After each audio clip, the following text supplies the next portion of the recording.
2021 தேர்தலுக்கு முன்னாடி விடிய பயணம் திட்டம் கொடுத்த வாக்குறுதிய தேர்தல் அறிக்கையில சொன்னோம். உடனே நமக்கு எதிரானவங்க என்ன சொன்னாங்க? இது நிறைவேற்ற முடியாத வாக்குறுதி, இதனால பேருந்துகளை குறைச்சிடுவாங்க, பேருந்து கட்டணத்தை உயர்த்திடுவாங்க, தன்னுடைய இஷ்டத்துக்கு கதை திரைக்கதை வசனம் தான் தொடங்கினாங்க.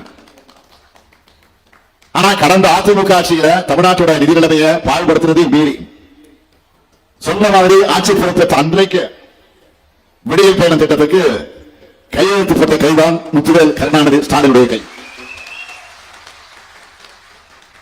இந்த திட்டத்துக்கு ஆகிற பணத்தை செலவா பார்க்காம பெண்களுக்கு சேமிப்பா மகளிர் முன்னேற்றத்திற்கான முதலீடாகத்தான் நான் நினைச்சோம். இதோட பலன் சமூகத்தில் எதிரொலிக்க தொடங்கி இருக்கு.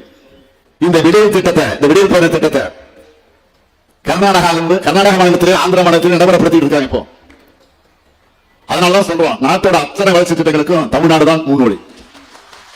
திராவிட மாடல் தான் இந்தியாவுக்கான திசை காட்டி.